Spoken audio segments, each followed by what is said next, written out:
Diabetes ৰোগীৰ বাবে এই কাপ বিশেষ চাহ। ভাৰতীয় ৰান্ধনীঘৰ হ'ল বিভিন্ন মছলাৰ ভাণ্ডাৰেৰে সমৃদ্ধ। এইবোৰ মছলাই খোৱা বস্তুৰ সোৱাদ বঢ়োৱাৰ লগতে বিভিন্ন ৰোগ নিৰাময়তো উপকাৰী।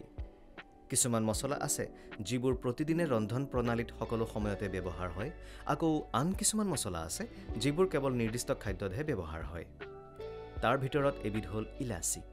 ঘৰত বিভিন্ন ৰকমৰ মিঠাই, পায়স, বিৰিয়ানী আদি বনোৱাত ইলাচি সাধাৰণতে ব্যৱহাৰ কৰা হয়। খাদ্যৰ সোৱাদ আৰু গোন্ধ বঢ়োৱা ইলাচিৰ অন্যতম কাম। কিন্তু আপুনি জানেনে, ৰন্ধন প্ৰকৰণৰ উপৰিও ইলাচিয়ে আপোনাৰ শাৰীৰিক সমস্যা দূৰ কৰি ৰাখে। প্ৰতিদিনে ইলাচি খোৱাৰ ফলত নানা ৰকমৰ সমস্যাৰ সমাধান পাব পাৰি। বিশেষকৈ ডায়েবেটিছ ৰোগৰ বাবে ইলাচি যথেষ্ট উপকাৰী। ডায়েবেটিছৰ প্ৰতিৰোধত ইলাচিৰ চাহে সহায় কৰিব পাৰে।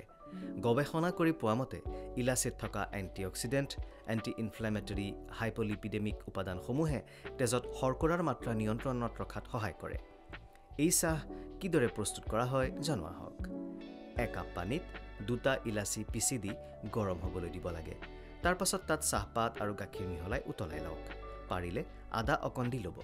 প্ৰস্তুত হোৱা চাহকাপ ডায়েবেটিছ ৰোগীৰ কাৰণে উত্তম।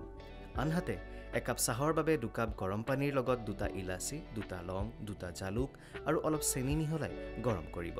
তাৰ পাছত তাত আধা কাপ গাখীৰ মিহলাই গৰম কৰিলে চাহ প্ৰস্তুত হ'ব। এই ধৰণৰ চাহে গেষ্ট্ৰিকৰ সমস্যা প্ৰতিৰোধ কৰাত সহায় কৰে, হজম প্ৰক্ৰিয়া সক্ৰিয় কৰি ৰাখে আৰু বদ হজম দূৰ কৰে। ডায়েবেটিছ ৰোগীৰ বাবে এই কাপ চাহ অতি উত্তম।